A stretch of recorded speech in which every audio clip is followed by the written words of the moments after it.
Você já sentiu que algo está te prendendo por dentro? Como se existisse uma corrente que te prendesse, uma corrente invisível que amarrasse a sua alma. Talvez seja o peso do passado, uma culpa que ninguém vê, ou uma busca constante por respostas que o mundo não consegue nos dar. Hoje eu quero falar com você sobre uma verdade que não apenas nos informa, mas transforma. Uma verdade que não está nos livros de filosofia, não está nos livros de ciência, não se trata de uma teoria. Na verdade, é uma pessoa. Jesus Cristo não veio apenas para ensinar, ele veio para nos libertar. Ele veio para que nós possamos conhecer a verdade. Ele mesmo disse: conhecereis a verdade e a verdade vos libertará. Hoje, esta verdade está batendo na porta do seu coração. Prepare-se, porque nós iremos aprender uma passagem bíblica, uma verdade bíblica que pode mudar a sua história para sempre. Sim, não se esqueça, claro, de deixar o seu like, compartilhar esta mensagem, ativar também o sininho de notificações para que você não venha perder nenhuma lição. Inscreva-se no nosso canal e vamos crescer juntos no conhecimento da poderosa Palavra de Deus. Meus queridos irmãos, na lição de hoje nós iremos para a lição de número 5 e iremos falar sobre a verdade que liberta. Esta é uma lição muito importante, muito rica. Inclusive eu recomendo a leitura dos irmãos, que os irmãos leiam o capítulo 7 e o capítulo 8 do Evangelho segundo escreveu o evangelista João, porque vai nos ajudar muito na compreensão de tudo aquilo que nós iremos falar aqui hoje. É verdade que esses dois capítulos são extensos e a nossa aula é muito curta para que nós possamos abordar todos os detalhes que envolvem este evangelho, o capítulo 7 e o capítulo 8 do Evangelho segundo escreveu o evangelista João. Mas é verdade também que nesse texto, irmãos, nós temos aqui preciosíssimas lições que nós iremos pontuar de acordo com a temática, com o título da nossa lição de hoje, a verdade que liberta. E claro, para estudar a Bíblia, para estudar a sua lição, é necessário que você tenha em mãos a sua revista, não é isso? É importante que você tenha nas mãos a sua revista.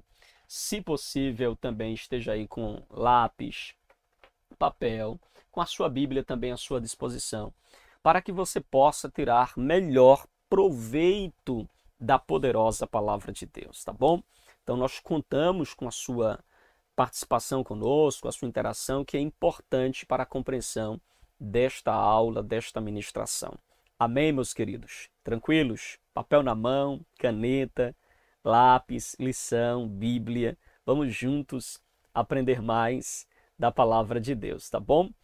Então, queridos, avançando aqui já na nossa lição, nosso texto áureo está no Evangelho segundo escreveu o evangelista João, capítulo 8, verso de número 32, que diz assim: e conhecereis a verdade, e a verdade vos libertará.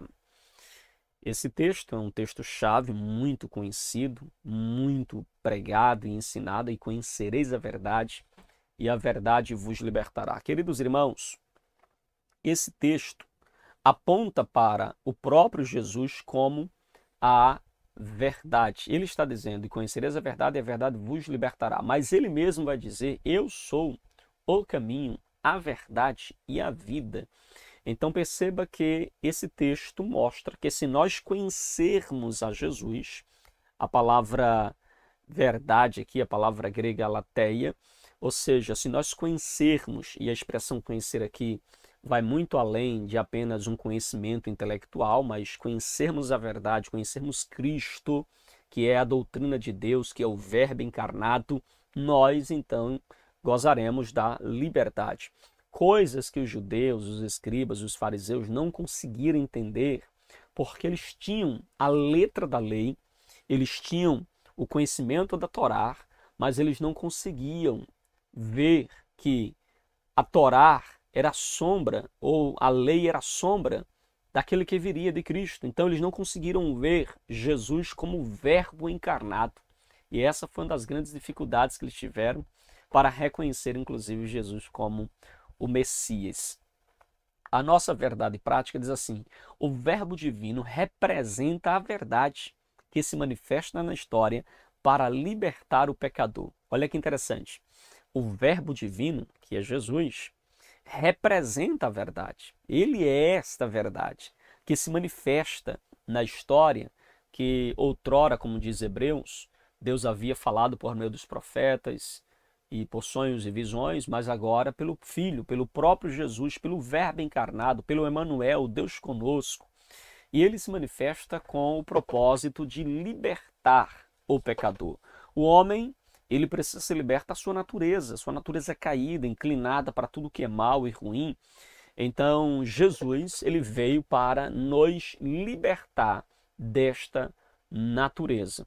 Quando nós falamos da libertação, enquanto aqui tivermos, é importante os irmãos lembrar que esta libertação é, na verdade, a libertação do domínio do pecado e da natureza caída. Ou seja, o pecado já não terá mais domínio sobre nós. E a gente vai destrinchar isso aqui à medida que formos comentando alguns textos do capítulo 7 e do capítulo de número 8. Ok? Tranquilos?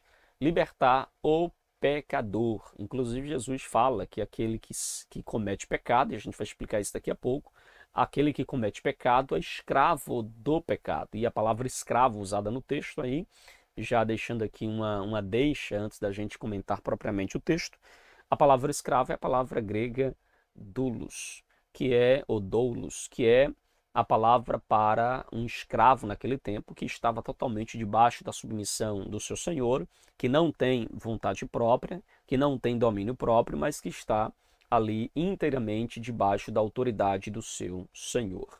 Ok? Tranquilos? Vamos aqui então para a leitura bíblica em classe. Se você puder agora, abra sua Bíblia no Evangelho segundo escreveu o evangelista João, capítulo 7, versículo 16 ao verso 18. Depois leremos o verso 37 e o verso 38. E depois nós iremos para o texto do Evangelho de João, capítulo 8, e leremos o verso 31 ao verso de número 36. Comecemos então com João 7, verso 16, que diz assim, a poderosa palavra de Deus.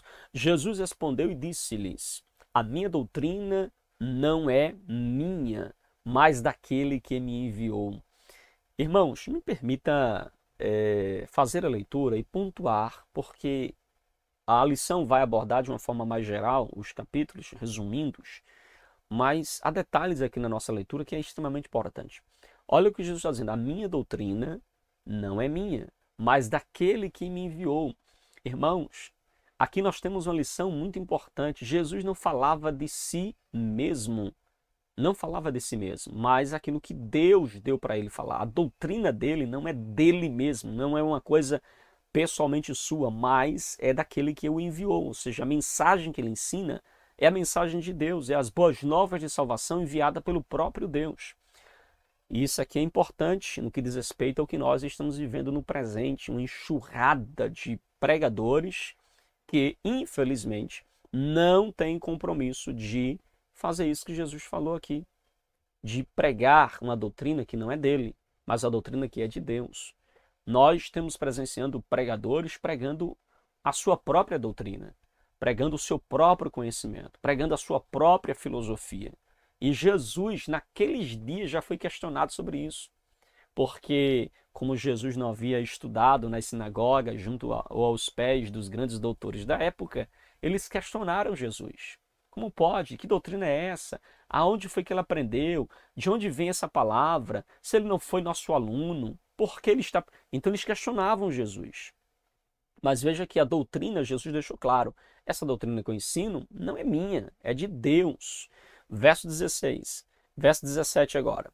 Se alguém quiser fazer a vontade dele, ou seja, de Deus, pela mesma doutrina, conhecerá se ela é de Deus ou se falo de mim mesmo. Jesus está dizendo o seguinte, olha, se vocês conhecerem a doutrina que eu estou ensinando, certo? Se vocês buscarem conhecer a vontade de Deus, ou seja, a doutrina de Deus, vocês verão que o que eu estou ensinando está completamente alinhado com aquilo que Deus deseja ensinar.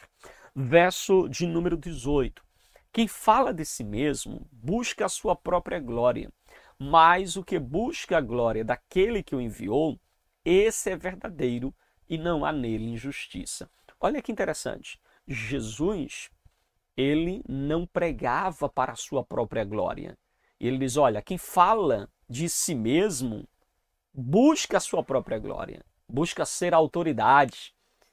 Mas veja que Jesus disse, eu não busco a minha própria glória, eu busco a glória daquele que me enviou. O que eu prego, o louvor, se vocês estão encantados e maravilhados e boca aberta com o que eu estou pregando, entenda que não vem de mim, vem dele, entende? Diferença, não é, irmãos? Porque na atualidade, muitos pregadores, eles querem pregar uma mensagem arrebatadora para levar no final um tapinha nas costas e dizer assim, parabéns, a sua mensagem é uma mensagem poderosa. E aí ele leva a glória. Mas veja que Jesus, por diversas vezes, vemos ele fazer milagre, pedindo que as pessoas não divulguem, vendo Jesus trabalhar mais nos bastidores do que em público, esperando a hora certa em que ele se apresentaria em público. Mas Jesus sempre trabalhou com muita humildade, com muita simplicidade, inclusive. Agora veja o verso de número 37. E no último dia, o grande dia da festa, Jesus pôs-se em pé e clamou, dizendo, se alguém tem sede, que venha a mim e beba. Veja que aqui o contexto é a festa dos tabernáculos, é a festa da Páscoa. E aí no último dia da festa, Jesus declara que quem tem sede, venha até ele e beba. Ele é a fonte da água da vida. Já o verso de número 38, quem crer em mim, como diz as Escrituras, rios de água viva correrão do seu ventre. Meu Deus, que palavra, não é, irmãos? O próprio Jesus está dizendo que é aquele que crê nele, ou seja, aquele que... Eu até fiz uma anotação aqui na minha Bíblia, quero chamar a sua atenção, porque esse verso 38, irmãos, quando Jesus diz quem crê em mim, como diz as Escrituras, o seu interior fluirá um rio de água viva, ele está dizendo que ele é essa fonte abundante de água para aqueles que têm fé nele, irmãos. Jesus é essa fonte de água viva. Então, olha a importância de nós crermos em Jesus, para que possamos, então, desfrutar deste rio de águas vivas que flui desta fé em Jesus. Ok?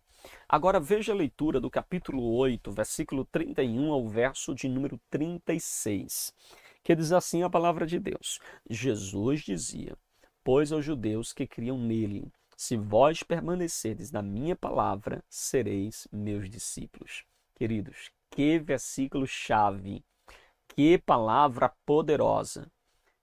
O discípulo de Jesus, nós que somos cristãos, jamais devemos esquecer essa verdade. Olha o que ele vai dizer. Se vocês permanecerem na minha palavra, sereis meus discípulos. Ser discípulo de Jesus não é apenas uma declaração verbal. Eu sou discípulo. Ser discípulo de Jesus não é fazer parte de uma denominação e ter carteirinha de membro. Amém? Ser discípulo de Jesus não é ter sido batizado por um grande teólogo, um grande pastor de renome. Ser discípulo de Jesus não significa fazer parte da igreja A ou da igreja B. O verdadeiro discípulo de Jesus, embora ele pratique essas coisas, congregue, seja batizado, seja alguém envolvido com o reino de Deus e com a sua obra, é importante frisar que a marca deste discípulo está em permanecer naquilo que Jesus ensinou. Se vocês permanecem na minha palavra, sereis meus discípulos. Então é necessário permanecer na palavra de Deus. Então, queridos, cuidado com o que nós temos presenciado hoje, de pessoas que se declaram cristãs, que se declaram... E até uma contradição, você se declarar cristão, mas não é um imitador de Cristo. Entende? É uma contradição. Não combina. Eu dizer, eu sou um cristão, ou seja, eu sou um imitador de Jesus, mas não imito Jesus. Sigo um padrão totalmente diferente de Jesus. Ou seja, copio um padrão que vai na contramão, inclusive, do que o próprio Jesus ensinou. É uma incoerência sem tamanho, irmãos. Compreende? Olha o que diz o verso de número 32. E conhecereis a verdade, e a verdade vos libertará. Já comentamos. Verso 33. Responderam-lhe: somos descendências de Abraão, e nunca servimos a ninguém. Como dizes tu, sereis livres? Irmãos, os fariseus não gostaram nada da ideia de Jesus dizer: conhecereis a verdade, e a verdade vos libertará. Porque diz assim: olha, quem é o Senhor para nos ensinar sobre liberdade? Nós somos filhos de Abraão, nós somos livres. Como assim o Senhor diz, sereis livres? Aí Jesus responde no versículo 34, que é um versículo chave, que traz para nós uma verdade crucial. Olha o que Jesus diz. Respondeu-lhe Jesus: em verdade vos digo que todo aquele que comete pecado é servo do pecado. Meus irmãos, esse texto merece uma atenção especial. E eu gostaria que você abrisse a sua Bíblia nesse texto. Olha o que Jesus está ensinando aqui. Uma verdade extremamente importante. Vamos por parte. Olha o que ele diz. Em verdade vos digo. A expressão repetida mostra a ênfase que Jesus está dando ao texto. Ou a ênfase que Jesus está dando àquilo que ele vai dizer, aquilo que ele vai pronunciar. Ele está dizendo, em verdade te digo, ou seja, ele está dando uma ênfase. E nos moldes de hoje, seria como se ele dissesse assim, preste atenção, eu vou falar algo para vocês que é uma verdade absoluta, uma verdade irrefutável. É como se ele estivesse dizendo isso. Aí ele diz o seguinte agora, olha o que ele vai dizer. Aquele que comete pecado é servo do pecado. Aí você precisa, claro, pegar essa palavra comete, porque quem não peca? Há alguém aqui que está me ouvindo agora que não peca? Você não peca? Todos nós pecamos. Então o que é que Jesus está dizendo? Que nós somos escravos do pecado?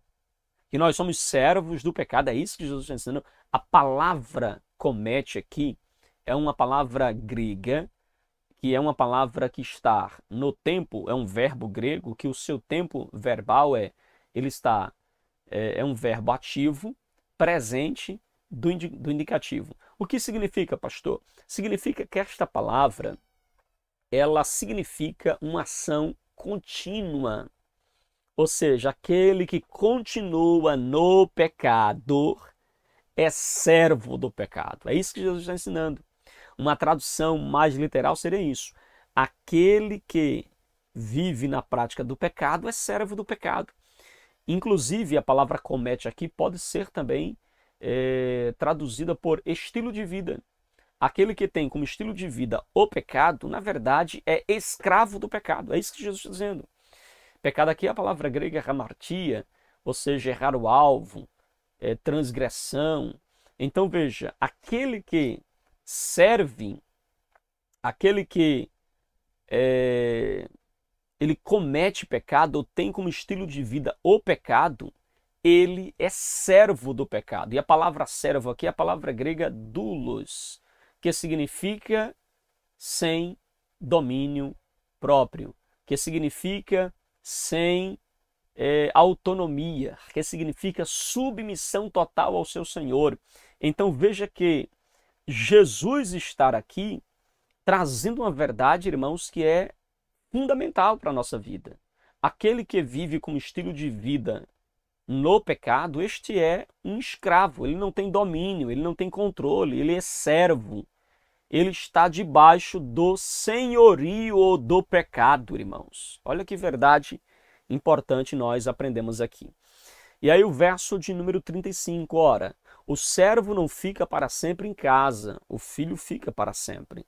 Se, pois, o filho vos libertar, verdadeiramente sereis livres. Meu Deus!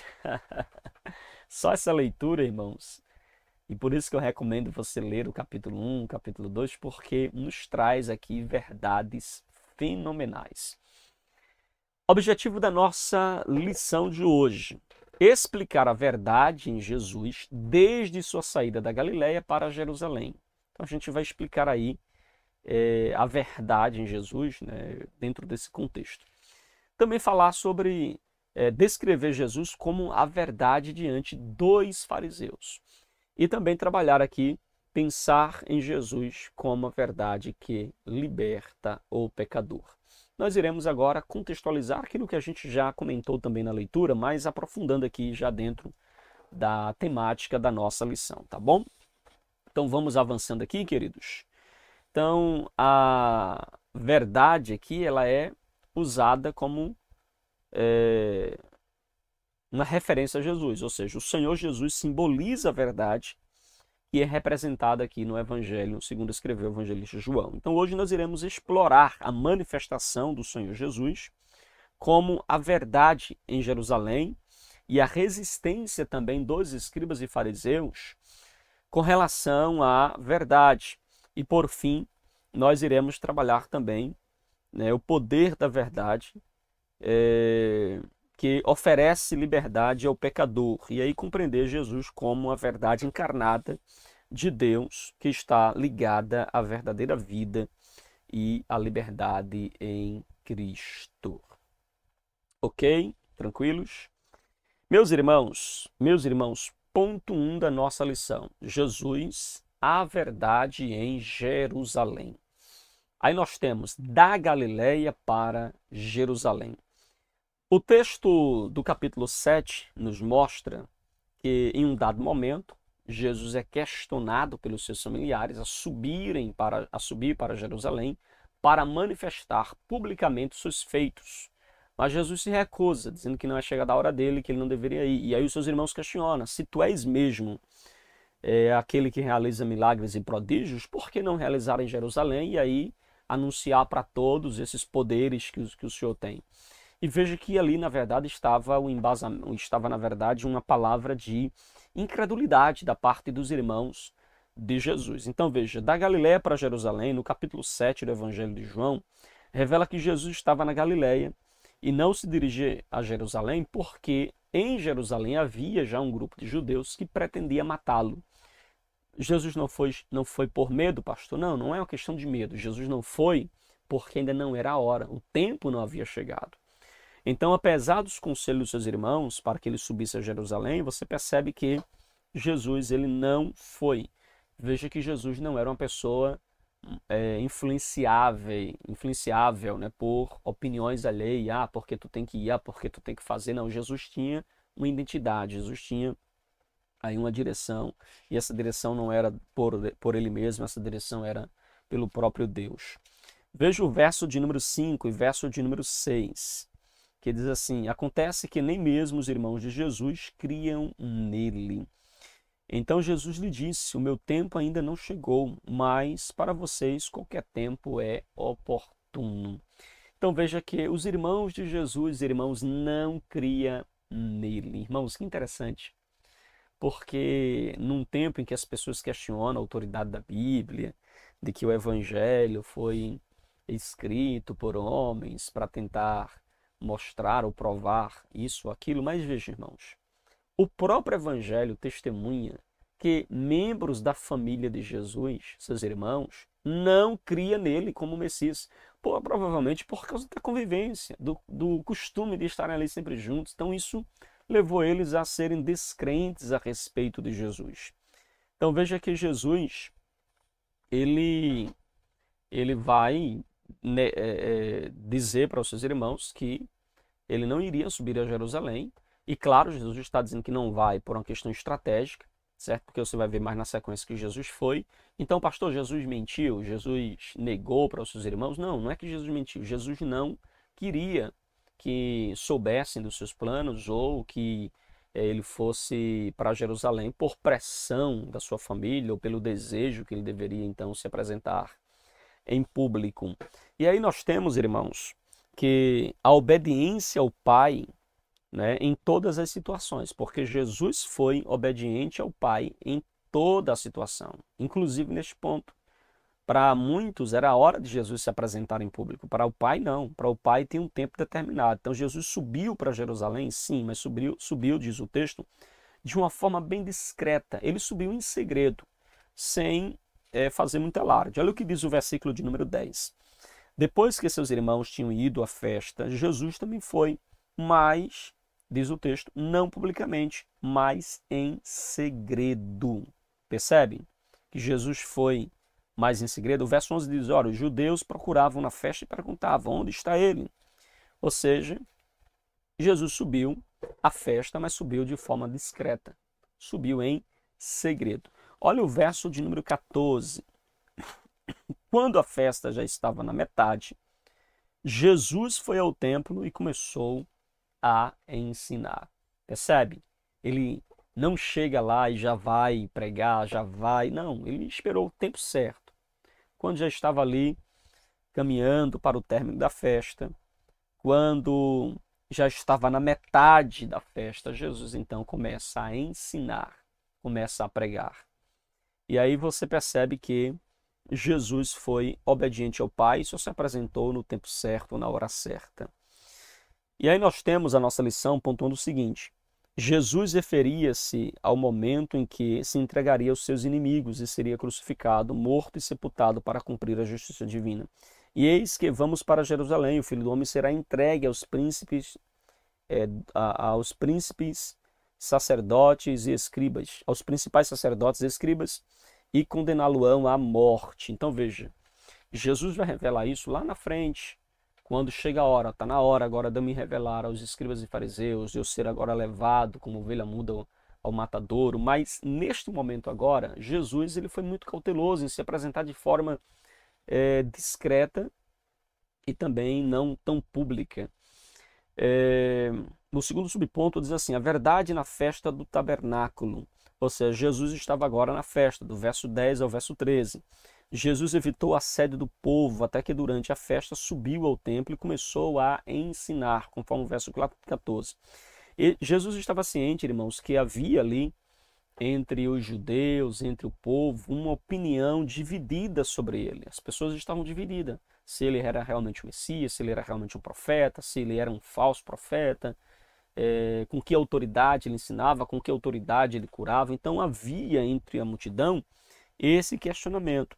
Por isso que Jesus vai ser categórico no verso de número 16, em afirmar, Jesus lhe respondeu, o meu ensino não é meu, mas daquele que me enviou. Ou seja, queridos, muitos acreditavam que Jesus era um grande profeta, mas não Messias. No entanto, quem se encontrava ali diante dele, né, diante de Cristo, o Verbo encarnado de Deus, percebia então que ele realmente era o Filho de Deus e ensinava de uma forma única a verdade que o mundo desconhecia. Apenas o Filho de Deus poderia declarar o que ele declara ali em João 14, versículo de número 6. Eu sou a verdade. Somente Jesus poderia fazer tal declaração. Então veja que os homens, os judeus, os fariseus, as pessoas estavam divididas. Não sabia realmente qual a natureza de Jesus, se ele era profeta, se ele era o Messias, se ele não era. E isso perdurou, né, esse questionamento entre os irmãos por algum tempo, entre os judeus por algum tempo.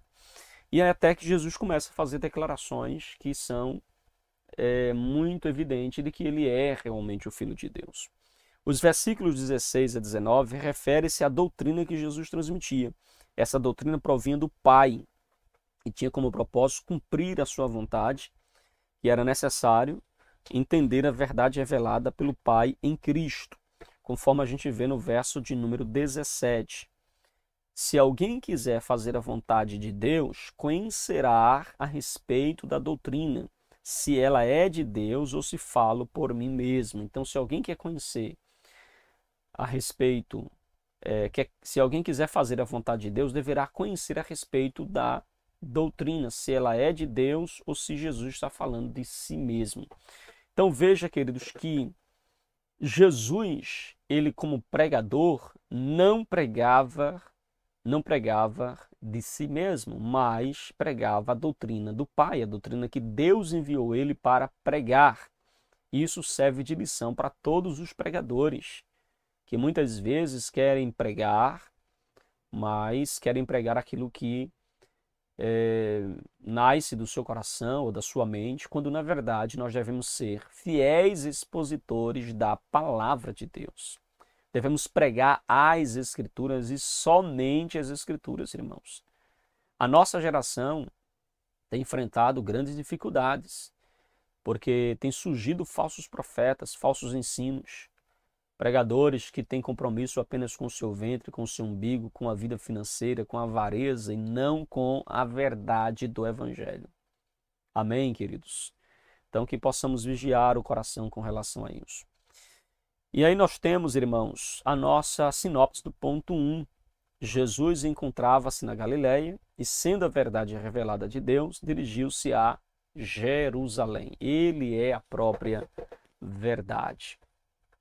E aí nós temos o verso de número, ou seja, o ponto de número 2, que vai trabalhar agora o capítulo 8, do verso 1 ao verso de número, capítulo 8, verso 1 ao verso de número 11, que vai falar sobre a mulher apanhada no próprio ato de adultério. Então, queridos, o que é que nós temos aqui? Jesus é verdade diante dos escribas e fariseus. Agora Jesus está sendo questionado pelos escribas e fariseus que armaram, aquilo era uma cilada, irmãos. Era uma cilada. Veja que eles apanharam a mulher em ato de adultério. Não se deixa muito claro no texto se eles mesmos programaram tudo isso, fizeram com que a mulher caísse no próprio ato de adultério. Claro que havia também o consentimento da mulher, mas ele procura uma ocasião muito bem desenhada que eles pudessem apanhar esta mulher. Veja que ele não envolver o homem, porque tanto o homem como a mulher deveria ter sido apresentada ali naquele momento e para serem apedrejados, mas vejam que estrategicamente eles pegaram só a mulher, como se o homem fosse apenas um ator que participou ali para tentar levar a essa incriminação. E agora eles levam a mulher para Jesus. E o propósito não é fazer justiça. O propósito deles não era que a mulher fosse julgada e fosse então feita justiça com relação ao seu erro, ao seu pecado. O propósito deles, na verdade, era literalmente, irmãos, literalmente, apanhar Jesus. Eles queriam, de alguma forma, fazer com que Jesus deslizasse em alguma palavra, descumprisse a lei de Moisés, porque se Jesus apedreja aquela mulher, ele não é aquele homem que prega sobre amor, sobre misericórdia e sobre justiça. E se ele não apedreja esta mulher, Jesus descumpre a lei de Moisés. E descumprindo então a lei de Moisés, Jesus então seria também digno de ser ali apedrejado ou até mesmo julgado por eles. Claro, o ponto crucial deles era colocar Jesus contra Roma, que se Jesus executa a pena desta mulher, Jesus está quebrando as leis romanas, de que os judeus não poderiam cumprir penas capitais, a menos que fosse com autorização romana.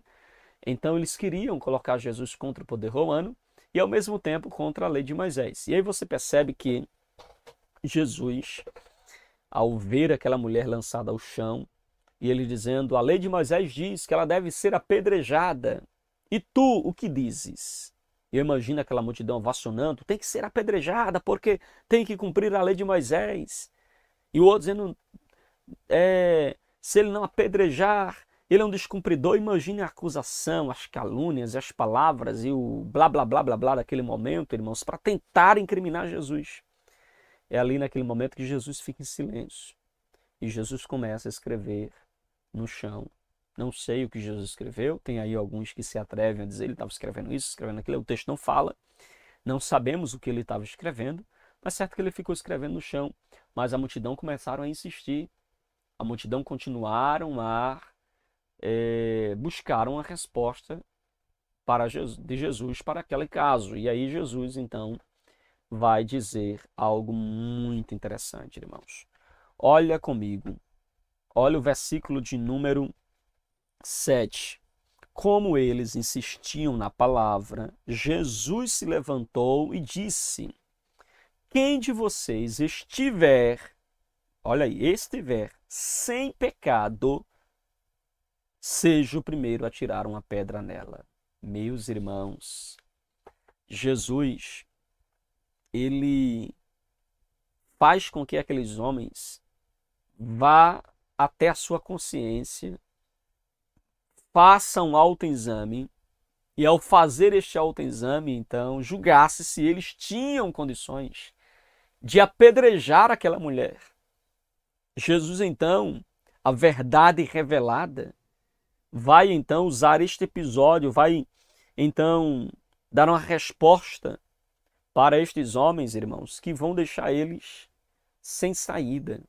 Eu imagino aqueles homens com pedra nas mãos, pronto para apedrejar aquela mulher e lançar a culpa em Jesus de que ele foi contra Roma.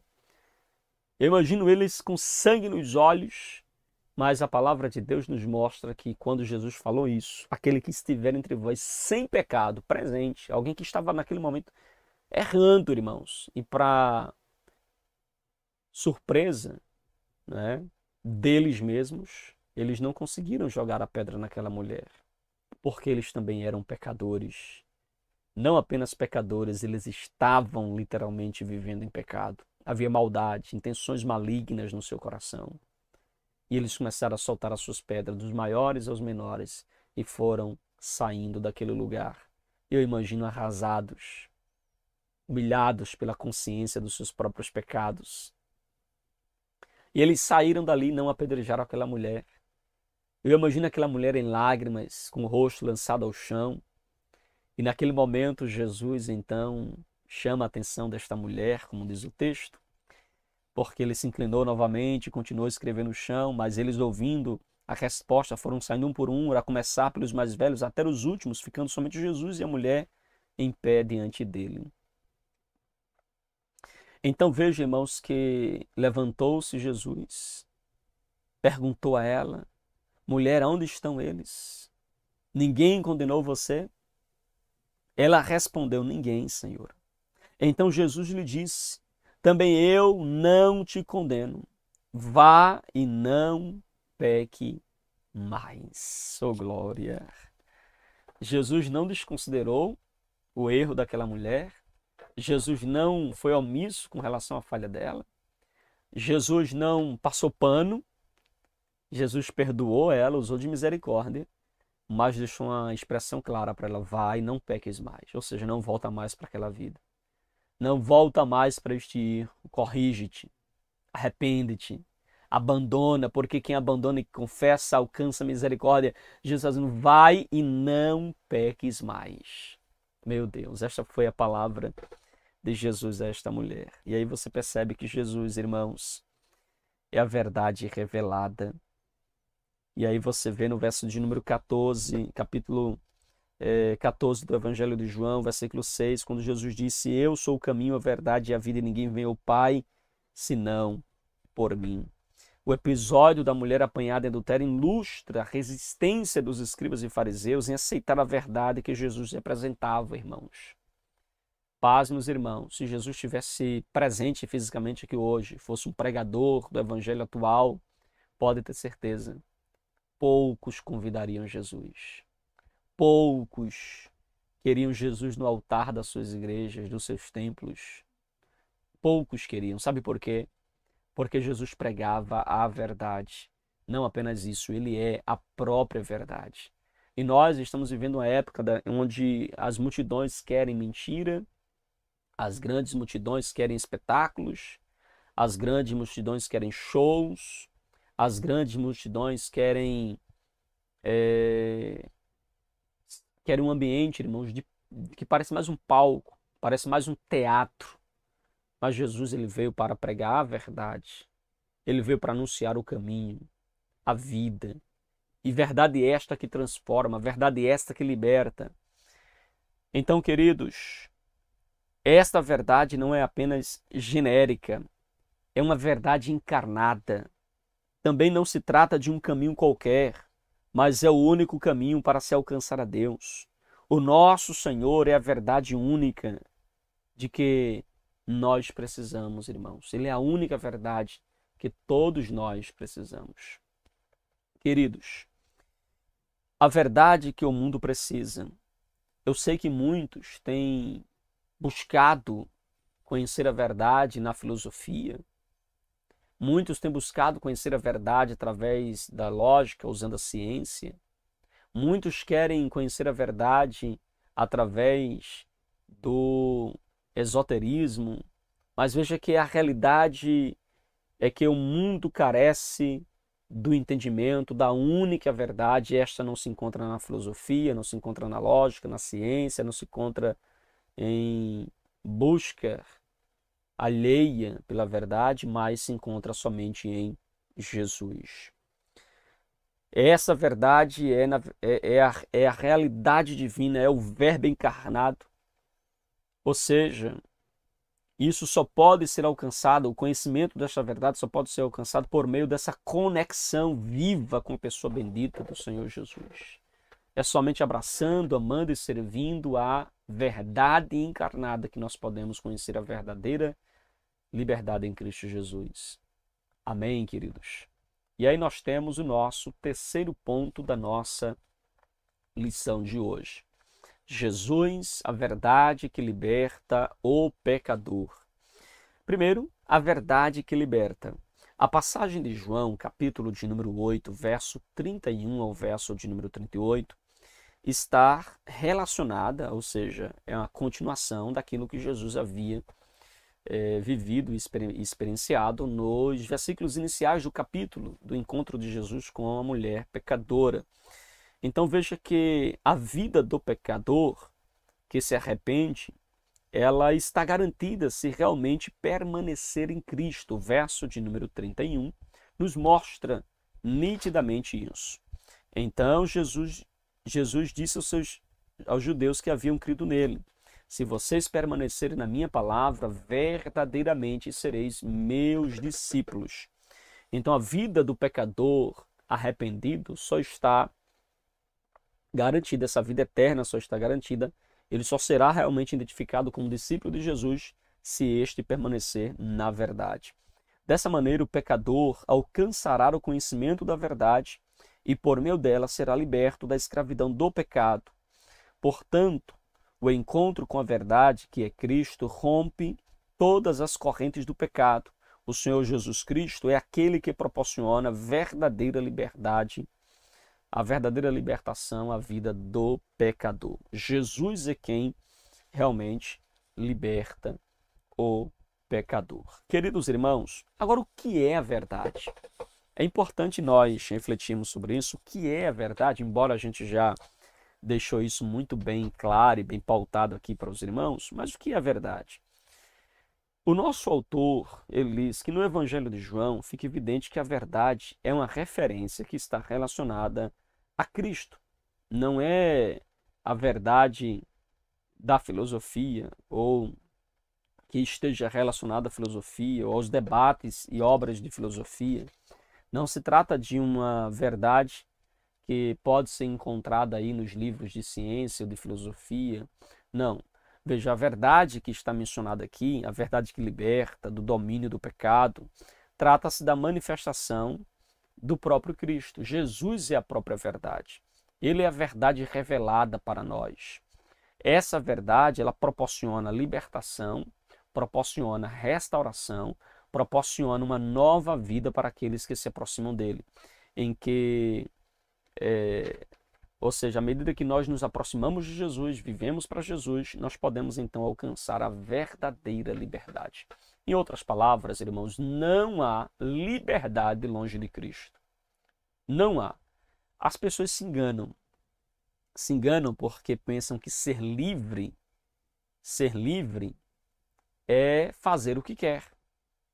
Pensam que ser livre é então gozar todos os prazeres da vida, beber todas as taças dos prazeres da vida. Aqueles que pensam que ser livre é então ter aí o direito de curtir todos os prazeres da vida. Mas quando a gente olha na perspectiva bíblica do que é liberdade, a liberdade, irmãos, está muito além daquilo que nós pensamos por liberdade, ou daquilo que nós achamos que fazer a nossa própria vontade é ser livre. E veja que a liberdade está exatamente em nós nos submetermos à autoridade de Cristo. Há uma frase muito interessante, irmãos, muito interessante, esta frase ela é de Charles Spurgeon. Deixa eu ver se eu encontro ela aqui para os irmãos. Esta frase eu achei muito interessante porque ela vai nos mostrar claramente aquilo que o próprio pecado faz conosco, irmãos. O próprio pecado faz conosco. Deixa eu ver se eu encontro aqui essa frase, para que os irmãos possam entender o que eu estou falando aqui aos irmãos. Olha que interessante esta frase dita por Charles Spurgeon, tá bom? Charles Spurgeon, se você puder, anote essa frase aí. Vai ser importante você aplicar também na sua aula, aplicar aí na sua ministração de hoje, tá bom? Olha o que disse Charles Spurgeon, irmãos. O pecado é a maior tirania do mundo. O pecado é a maior tirania do mundo. Faz do homem seu servo, enquanto o convence de que é rei. Meus irmãos, Charles Spurgeon falou isso acertadamente. O pecado é o maior tirano do mundo. E o pior é que ele faz o homem seu servo, mas convence o homem de que ele é rei, de que ele faz, tem domínio sobre tudo, governa sobre tudo, faz como quer, do jeito que quer. Mas, na verdade, ele é apenas um escravo que está debaixo do domínio do pecado. A prova disso é que muitos que dizem assim, se eu quiser parar de fumar hoje, eu paro. Se eu quiser parar de beber hoje, eu paro. Se eu quiser parar de me prostituir, eu paro. Se eu quiser parar... E não para, irmãos. Não para. O tempo passa e está lá ele escravo, fazendo exatamente o que a sua natureza caída obriga ele a fazer. São escravos do pecado, literalmente. Mas estão convencidos de que são rei, de que têm liberdade, de que pode ir e vir, mas na verdade está debaixo do domínio do pecado. Amém, meus irmãos? É importante que você então guarde esta verdade. Aí Jesus diz assim, verdadeiramente sereis livres. As Escrituras Sagradas revelam que a verdadeira natureza da liberdade, ou seja, estar em conhecer Jesus. Conhecereis a verdade, que é Cristo, e então verdadeiramente sereis livres, irmãos. Olha que interessante, queridos. As Escrituras Sagradas revelam a natureza do ser humano. É uma natureza caída. Como a gente vê o próprio Paulo em Romanos capítulo de número 5, versículo 12, Paulo diz que Paulo diz assim, como por um homem entrou o pecado no mundo e pelo pecado a morte, assim também a morte passou a todos os homens. Por isso que todos pecaram. Então, a Bíblia mostra o homem com a sua natureza caída, inclinada, a sua natureza voltada para o pecado, portanto escravo do pecado, debaixo do domínio do pecado, cativa do pecado. E assim, aqueles que são livres estão inclinados agora não mais à sua natureza, mas agora inclinados ao Espírito. E agora inclinados ao Espírito, Satanás não consegue mais exercer influência sobre mim ou sobre você. Não consegue exercer influência. E por que ele não consegue exercer influência? Porque agora nós estamos debaixo da autoridade do Espírito Santo de Deus, compreende? E revela-se gloriosamente em nosso caráter agora.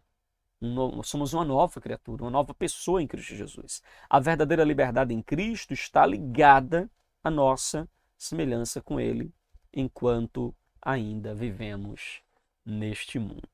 Amém, queridos?